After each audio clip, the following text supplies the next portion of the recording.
Hello and welcome. This is Jack. I'm your host, Jack City, and I'm back. I got married, and yeah, we're back. I missed a little bit of action since my last time as well. So let's see what happened here. Okay, so let's kind of just run through the couple of matches that we had in the Premier League that I definitely missed out on, and then we'll go back to our regular scheduled programming. So I'm going to try and really blitz through these. 1, Chelsea, 2, Fulham, 0. This was a couple weeks ago. Opening stage on the 30th. Okay, so we're on the 18th as of right now, as I'm recording. This honestly felt like just like a good, clean win. If I'm honest, I didn't think that this to me was like always going to happen. Always going to be a win. If Chelsea have any kind of real aspirations to make a title challenge this year, you got to win these games. I understand it's a derby. To me, you got to win these games. They did. And yeah, you should feel good about this, Chelsea, if I'm honest. Joao Pedro killing it. Delap unfortunately got injured. And I think because of the fact that Joao Pedro had that unbelievable game against West Ham, he's now scored again in this game. Delap's now injured. The game striker, it's over. Like, we now know who the main man is on offense. Over. That conversation's done. I did not mean to do that. I meant to go back to Premier League round 3. Is that right? Please tell me I don't have to do that again. Okay. Man United 3, Burnley 2. Now, you know what's funny is back in this game, I think everybody had the same reaction of like, oh my God, they left it so late. They needed a penalty like the 97th minute to bail them out. They were so terrible, blah, blah, blah, blah, all this crap. I think honestly, the big piece is that Burnley are actually like, I want to give a little bit of flowers here to Burnley. They're a stubborn team. They don't lose easy. And, they kept their head, because I was talking to my uncle, who's a Man United fan, and he made a really good point. Liverpool had a similar game against Burnley recently, where it was basically the same thing. And then was it Salah? Hold on, let me go to Burnley here, because they're just like right here. It was not recent, like the recent one, but it was the 1-0. This game, even though the scoreline is much different, it's kind of the same because of the amount of the amount of shots, the amount of pressure, late pen to win it. It's like, I'm like, it's kind of the same, but the issue here, so from my uncle's perspective or any Man United perspective, you might be like, oh, why does everybody crap on Man United for the 3-2, but Liverpool pulls out a 1-0 against them, against the same opponent? They win the same way. Basically, the stats are almost identical too. And I think it's because there's two different narratives around the team. They're two different places where the teams are at. And also, lastly, Burnley scored 2 on the road. Like, it's just, the nature of the game is a little bit different. But credit to Burnley, like really good credit to Burnley. Man United, honestly, like, take the 3 points for now. I want to give you guys, you guys have been crap for like more than a decade now, or you've been slowly eroding for more than a decade now, and just keep punching. Like, don't give up. I mean, you guys are on the ropes right now, but that's all I can say about you guys. So moving on, Sunderland, Brentford. This was a game that was clearly all about, if Sunderland's honest about trying to get win in this league, then they got to win the games at home. I talked about it last time when they beat West Ham. Win your home games, get points on the home games. They did. They put them away. 2 late goals to win it at the end too, with Lefebvre and then Isidore at 96 minutes. His interview at the end also was fantastic. They were talking about how he had a kid. It was his birthday. He scored a last minute winner. He's like, yeah, what a week. What am I living? So good times. Brentford, got to be honest, like, I'm not this was not a good showing for you. Honestly, you looked kind of like the same team. Just like in the sense, like you guys felt like you were on a very even level, at least on the road to Sunderland. Sunderland are impressing me as well. Nonetheless, these two teams look like solid mid-table teams right now. Sunderland's riding high, like good for you guys. There's the Black Cats, and yeah, keep it going. Bournemouth 1, Tottenham 0. Can I be honest here? Like, this is an interesting game that I did not expect to head this way. Yeah, I mean, look, I think it kind of tells itself. Like, Bournemouth were really good in this game, and unlucky to only get one goal, if I'm honest. But if I'm honest, I think that if you look at where the teams are, I mean, on paper, Tottenham have better players, right? But I think in terms of the level of maturity that these teams are at, like Tottenham's still in a rebuild mode. And I think we had to just kind of, Tottenham started so hot, right? Tottenham started so hot. It was just like the fact that they went, they blasted West Ham 3-0. Is this all they had? Come on. There's no way. Yeah, okay, thank you. I was like, what? Like, where are the other games? Yeah, they killed Burnley 3-0, then they blasted Man City 2-0, right? They had a game that just kind of humbled them because Bournemouth is a well-drilled, well-organized, even with the losses of Howson and Kirkes, like they still have a lot of dangerous, like a lot of threats. Menyo, obviously, Evan Nielsen is another one. Alex Scott looks legit. They're just a really well-drilled team. They have a lot of consistency from year to year. Andoni Iraola has done fantastically with this position. Thomas Frank has as well, but he's still new. He's still getting used to the players. Like, it's just, I think it's just growing pains. I think you're going to lose a game like this. So if I was a Tottenham fan, I mean, I'd be a little bit disappointed because you're kind of expected to beat them, especially at home. But ultimately, I think if you look at the the teams as a different project about where they are in the stages, I mean, you're going to have like slip ups like this, right? So moving on. Okay. My Wolves versus Everton. This game was, kind of tough to watch, if I'm honest. We did not play that well. We played evenly, but like it's clear that we had issues on offense.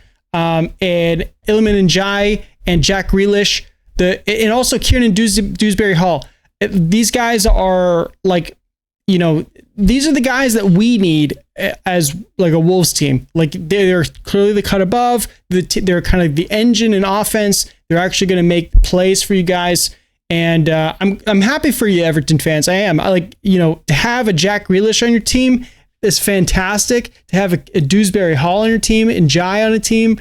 I mean, these are, to have like that kind of front three as somebody who can give you the offensive output. It's fantastic. We did have a little bit of a late surge at the end. And once we got some like refreshing characters come on, I think it was like towards the end, Wolf, Kalajic as well. Rodrigo Gomez is really fighting for that spot, if I'm honest, on the right side.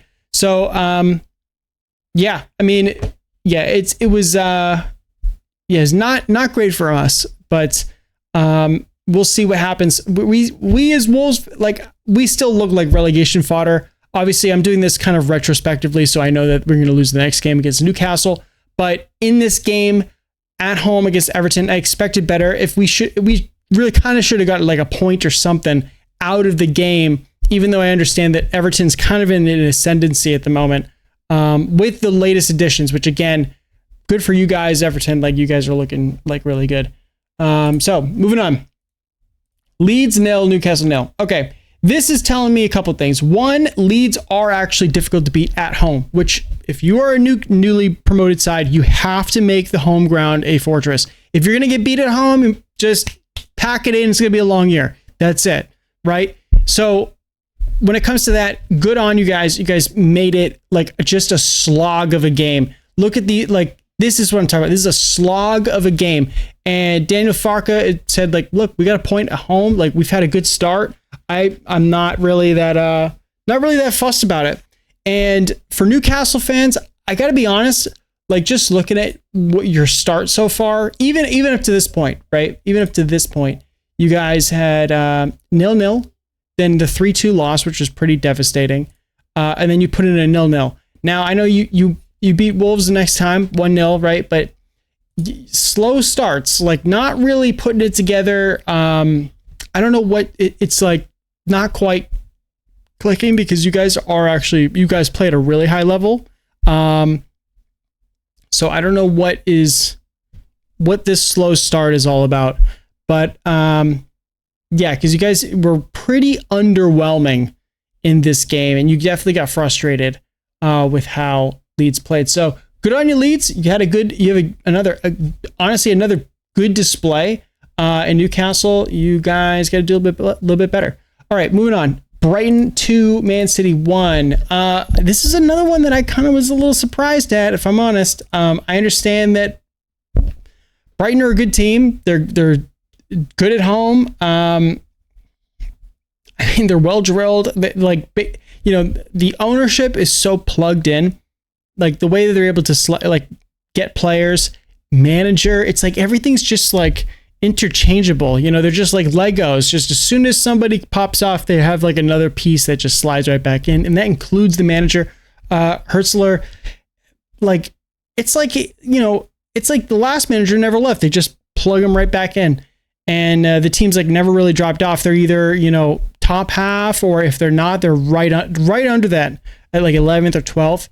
But yeah, this was another one. It's like I kind of like don't really know.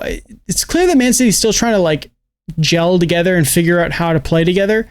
Pep Guardiola has to do like another rebuild, and I don't know. I'm wondering, because I think Pep Guardiola understands that this is like another rebuild job that he's got to like bring up to, because the De Bruyne era is gone now. And like that kind of core, like they're all gone now. That is Pep Guardiola going to be okay with like another rebuild? That's kind of what we're talking about, because it seems like he's done 2 rebuilds now. So he has to do the 3rd rebuild for a title winning side, and that's difficult. It culminated in a trouble last time, and Man City has all the riches to pay whomever they want. And it seems like whatever kind of, financial crimes that they've committed or allegedly committed, totally scot-free. So we'll see. I mean, I don't know if Pep Guardiola's got in the longer term the stamina to do a third rebuild. But anyways, seems like they're still trying to like mesh things together. And to me, that was an early sign that maybe Man City is not quite ready for the title challenge. They might be at where like Chelsea's level is. That's kind of what I'm getting the feel of right now. Anyways, Nottingham Forest and West Ham United. What happened? The only reason I can put this together, this 3-0 together, is that Nuno Espirito Santo, the crap that's hanging around the club, affected the team. That's the only way I could put it together, because when I saw this, everybody knows that speed is an issue on this West Ham side. Everybody knows it. And Nottingham Forest have speed. Gibbs White, Ndoye, Hudson-Odoi, Aina, Neco Williams, all speed. It's just like, oh my God, this is going to be a problem. This is going to be a bloodbath. 3-0 to West Ham United. Like, what are we talking about? And that to me was like, okay, the stuff that's happening above the board, or like at the board and the coach level, has now trickled down to the team. The team has been completely demoralized, and now it's become untenable. And that's what this whole game represents, this 3-0. It's unfortunate.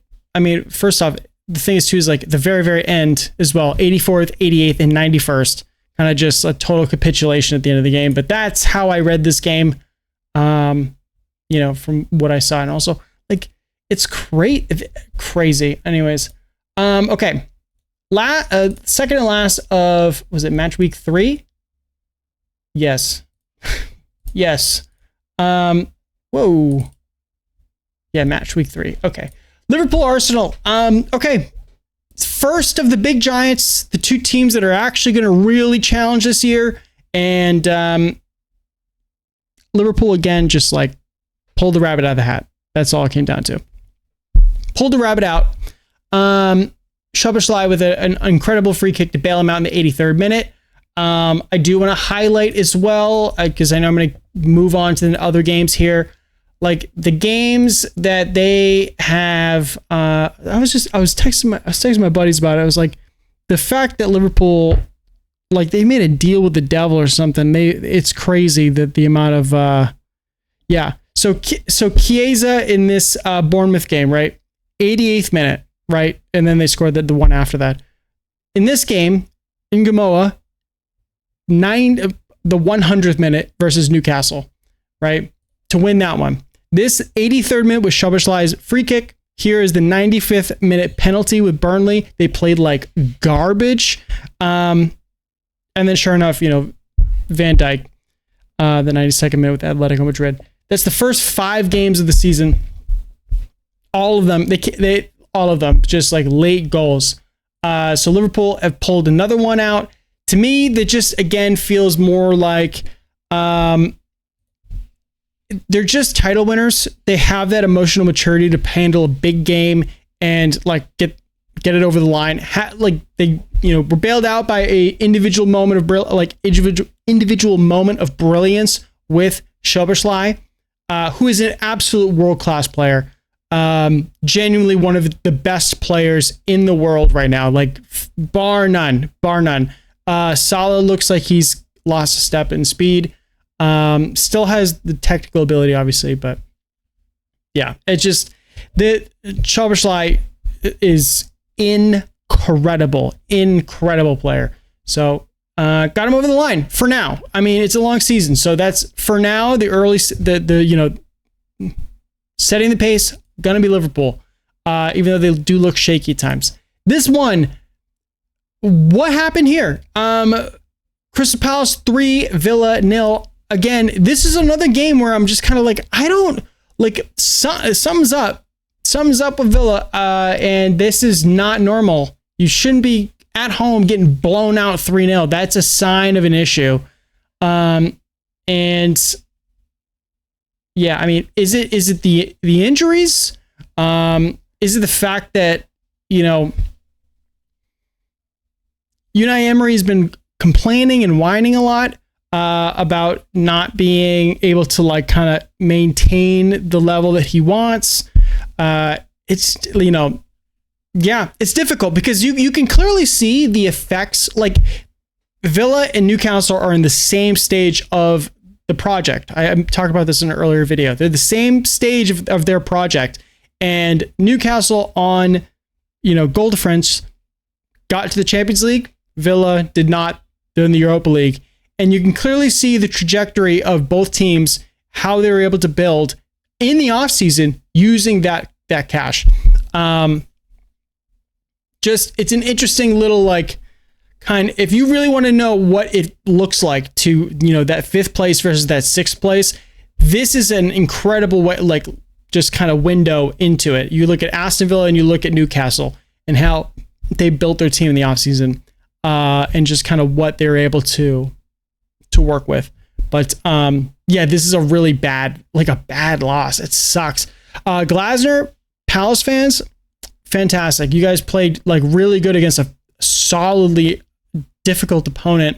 Not many opportunities, but every opportunity you had, you put it away. You just used you guys are difficult to break down, have great attacking or counter-attacking instincts.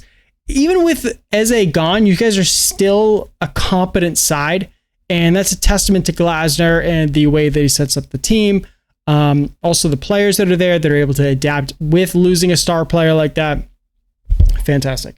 Okay, so that is the quick version of what happened in round 3. So let's go to round 4, which was 13th, 14th. Okay, so that was last week, 13th, 14th. Let me go here. Okay, so Arsenal started up 3-0 against Nottingham Forest. I mean, let's be honest, this team was always going to win. Now they got Ange Postecoglou. This is his first game. Look, because Nuno Espirito Santo, like because of everything that was going on with the club, Forest, you're always going to lose this game. Arsenal, you're always going to win this game. This is pretty much a kind of a guaranteed like 3 points that Arsenal, like any game that Arsenal hosts at home, if you want to win the title, I'm expecting you to win every game, including like Liverpool games, Man City games. Like that's if you're really like going to be first place, I expect you to win every game. This fantastic. I mean, look, you got Christian Mosquera putting it down, did a fantastic job. Zubimendi, new signing, played well. Odegaard injured a little bit, so that's a little bit of a worry. Gyökeres, I have a theory.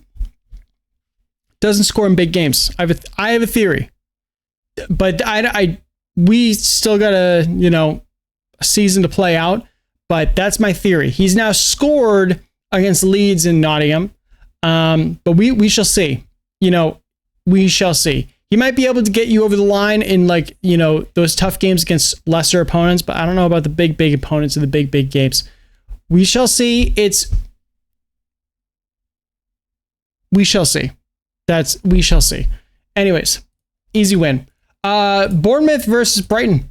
Honestly, these are another two teams that are like competent sides, well drilled, great like derby game, and the home team won. I mean, honestly, this was going to be either a draw or a Bournemouth win.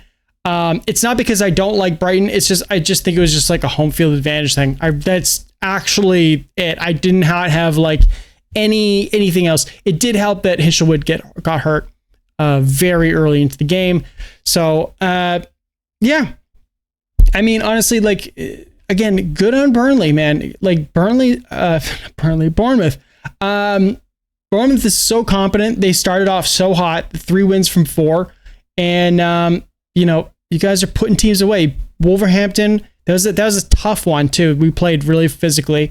Tottenham on the road, that's another difficult one. Tottenham started hot. They came off the Man City win, and you were able to put them away. And then you had a derby game, and you could win that one. Gotta be honest, like I'm impressed by Bournemouth right now. And the thing is, too, is he took it to Liverpool. You brought it back from 2-2. Brought it 2-2. You brought it back to 2-2. So yeah, just putting that there. Let's go to the next one. Palace at home to Sunderland. Sunderland, you guys are like putting like legit results together. Okay, you guys bought like a huge amount of players. And you're actually taking like a real swing at the league, and I love that for like new teams to come in and just say, let's actually give it a go and actually try to take it to. This is like I'm having fun watching Sunderland. Okay, it might be like at the expense of my Wolves because we're under relegation fight. So when I look at you guys, I'm like please, we got to beat them. But I'm just saying, like Sunderland, you are fun to watch. You're just fun to watch right now. Palace, you guys are so defensively stout. I'm genuinely like, it's crazy to watch like how good you guys are defensively. You just don't give up the chances. I really didn't think that you were going to be this good defensively. I really did not believe it. The Chelsea 0-0, obviously Friedrichshack 1-0.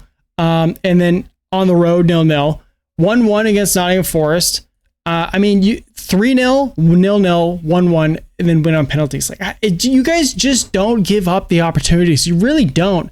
And Gahey, Richards, Lacroix, like you, it's crazy. It's crazy. It's so crazy. You guys are like so good defensively. You're just gonna keep scraping points off people if you're not conceding goals. So. Anyways, Everton at home, 0, Villa 0. Yeah, I mean,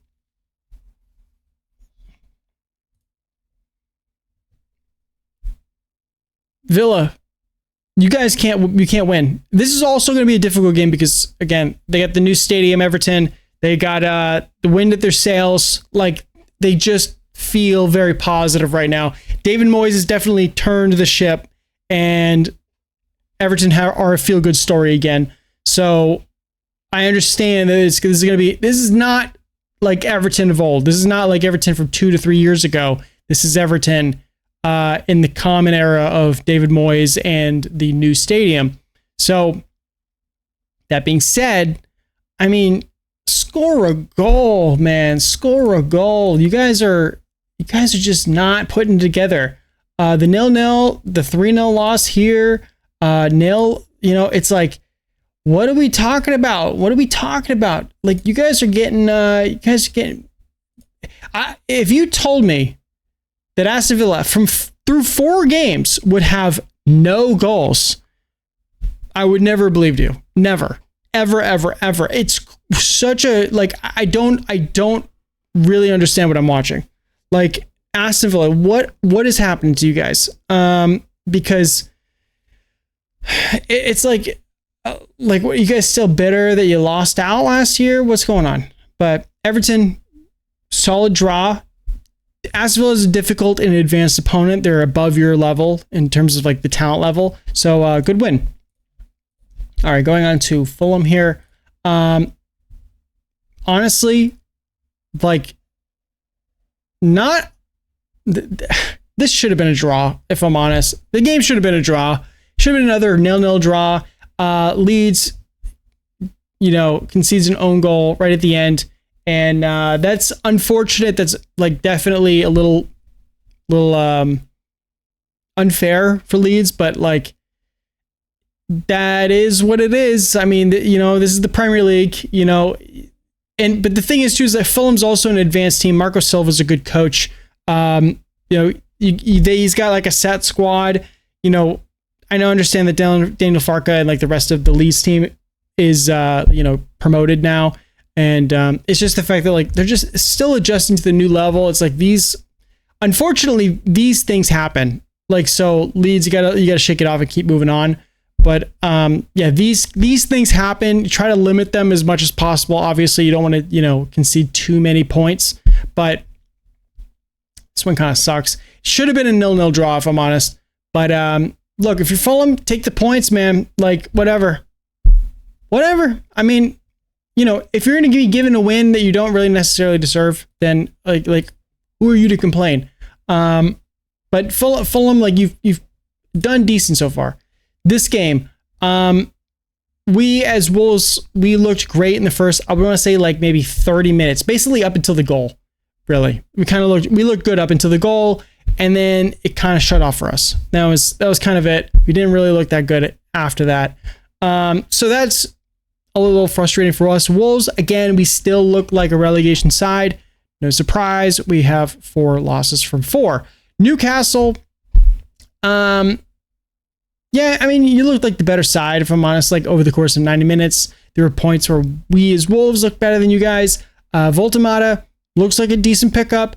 I can't say that for sure. Like, he's definitely not going to be Isak level. I think we can probably all look at that, but there's still an adjustment period that I'm going to be allowing. So even if he doesn't score the same amount as, if he doesn't score like 15 goals this year, I think that's understandable. If he scores like 10, that's a good return for Newcastle, but he's not going to be like an Isak level this year. And I think that's fine. I mean, he's got room to grow. He's a big signing. He's 23. He's got to get used to the league, just hope he doesn't get injured. Cause look, we've had a big, 6'6" guy before, and he basically tore his ACL and he was like twice and he was over. So I'm just saying, like, hopefully he stays healthy because this league is so physical and they're allowing a lot more fouls going on now.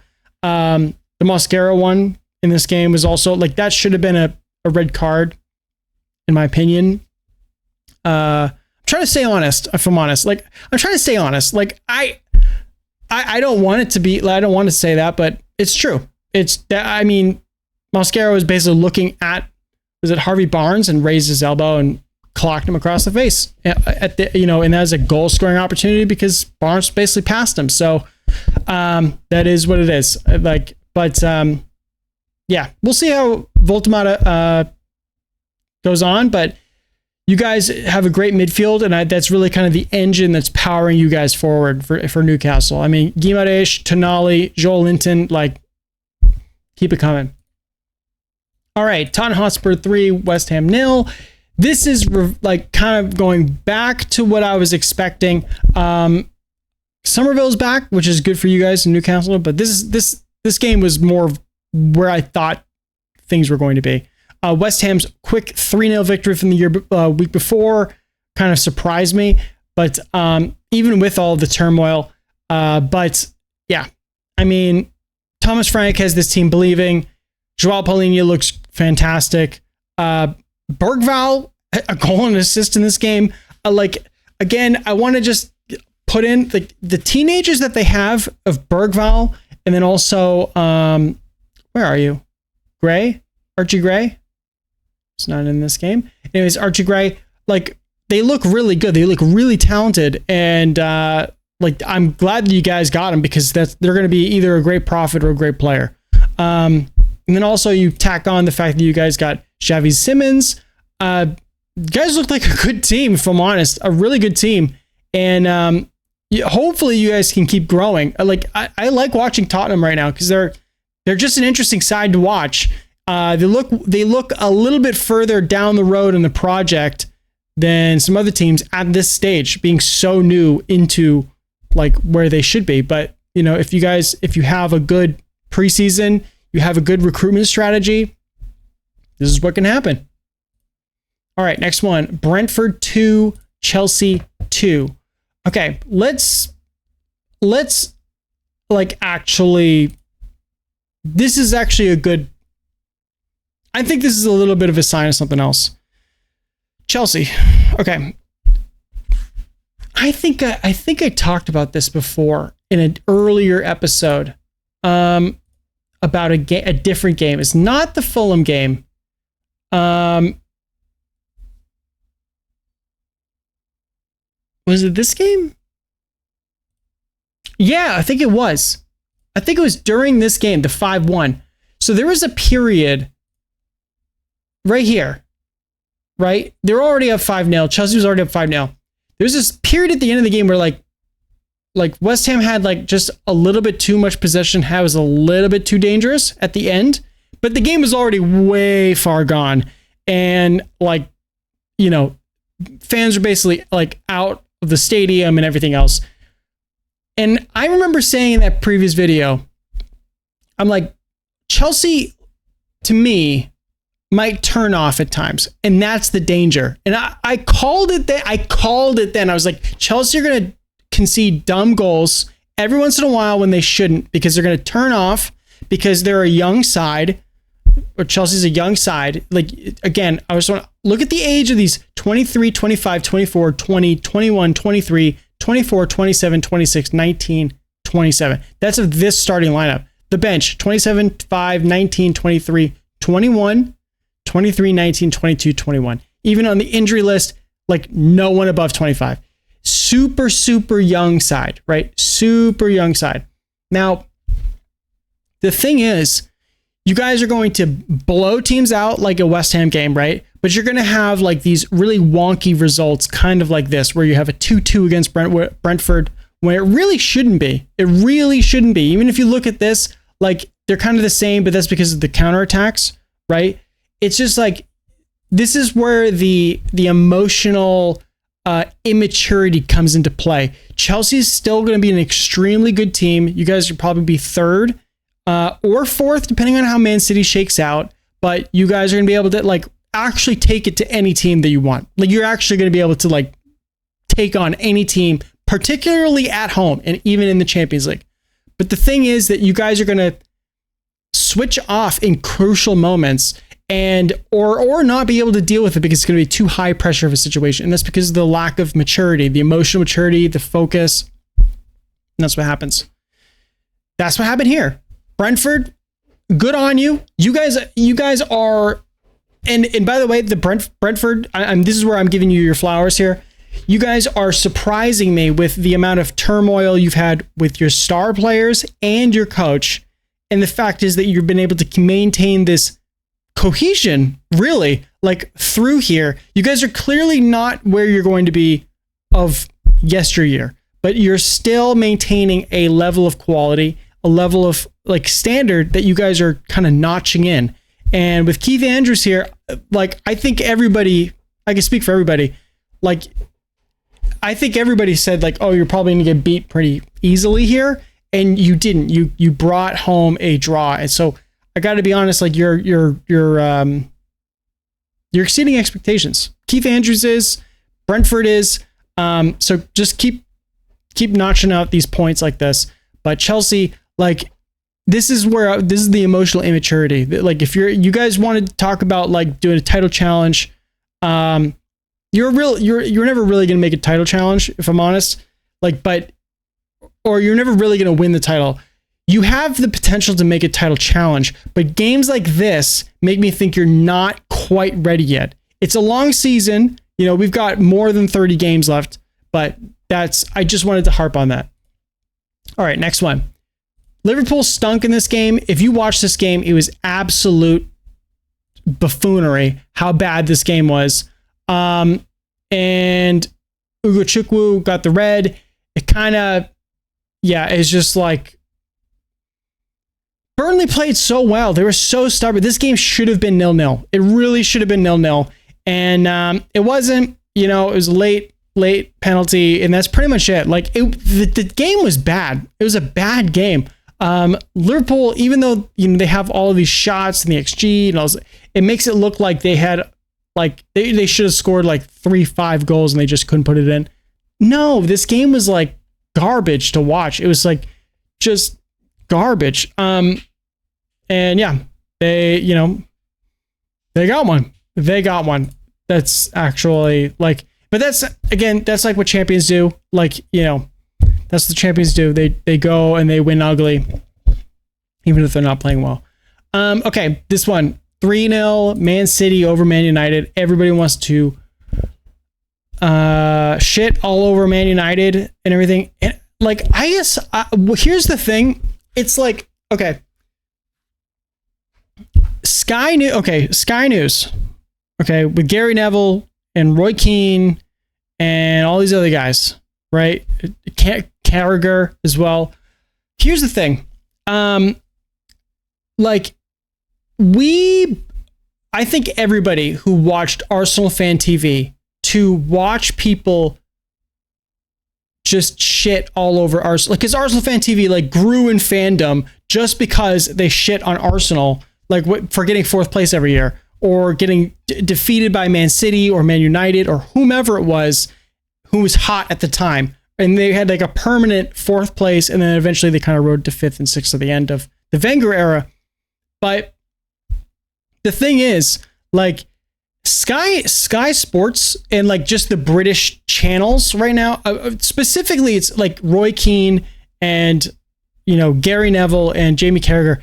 They feel like when their commentary around Man United now feels like Arsenal Fan TV was back then. Like, when Man United loses, whether they lose ugly in a big match or they win barely in like a small match, like the level of pressure, the level of just damnation that Man United fans or the team or the coach has to go through is shocking. I kind of, again, I still like, I'm like, where's the expectation? Like, Man United is not like, all big teams have to go through this like big fluctuation, right? Of where they have to get like, they have to get like kind of go through the doldrums, rediscover themselves, and then re-rise to the top, Man United has been doing that for a long time now. So they've just kind of been slowly eroding. But the thing is, I'm like, they get defeated by a really good Manchester City team. Pep Guardiola has been there for many a year now. He's had a lot of players, they're flush with cash. They got Donnarumma in there now. Ruma Diaz is a world-class center back. Rodri won the Ballon d'Or. He's coming off an ACL, I understand. Foden's still quality. I understand they had a bad year, but he's still quality. Reinders has been fantastic for a long time. Bernardo Silva has been world class for many years. Like this, Haaland is a known quantity of like, best striker in the world or second best striker in the world if you really want to get like nitpicky. But just saying, like, when you look at this side with Man City, like if you look at the side here, like what do you expect from Manchester United? Like on paper, again, when you look at this side, they're actually pretty good, right? But they're not clicking together, right? And Man United hasn't done that in a long time. But the thing is, like, they're also in a different phase of their project. And Emery probably will go pretty soon. It just does not feel very good over there. Just based on what you're seeing, particularly the fact that they got knocked out by Grimsby. But anyways, the thing is, like, I'm kind of like, this was the game that everyone expected. This is how everyone expected, just because of the fact that Man United won, like they won this game last year, this 2-1, like this was like by all standards, this game was like a fluke win. It was like a fluke win that Fernandez got an 88th minute penalty, and then Ahmad scored like this crazy goal out of the 90th minute shortly thereafter. Like, you can't, if you're not the better team, you can't just always win by like these crazy, like fluky kind of wins. Like, but I'm just trying to be honest here. Like, Man United are not at that level yet. They're just not there cohesively as a unit. It's this problem with Man United has been going on for so long. It's clearly the owners. It's not, how many managers you have to go through, how many players you have to go through. It's the owners, and I think everybody recognizes that. It's just, again, I'm just like, what's the expectations of Man United? Because Sky News wants to pin them, and like Arsenal Fan TV did, pins them and saying, oh, you should be challenging for the title, blah, blah, blah. But I'm like, dude, like at the end of the day, like where are they playing? Like you guys have to build to that point. You don't just start like there immediately. Like that's just not how the game is played. Like like if you watch Mikel Arteta's Arsenal, like it's been many years just slow, like year after year, they just keep climbing, and now we're all like mocking them for being second. With 3 years in a row now, but they get closer. They looked incredibly good against Real Madrid. Like that's not nothing. That's not nothing. So, yeah, I just like putting that out there. I just want to put that out. Like, I'm like, where are we in the project? Okay. That is that. Okay. Let me, I know I've been rambling for a long time. It's 42 minutes in. So, this is the catch up, but I'm going to make another quick one about the Champions League games, specifically about the Premier League teams in the Champions League games, because that's important to go into the Premier League week. But, thanks for watching. I hope you didn't get too bored, because I understand this is a long video and I had to do a little bit of catch up for the last 2 weeks. And, we're trying to get back to the regular scheduled programming of the week-to-week Premier League action and me just talking on the internet. So thank you, and have a good one.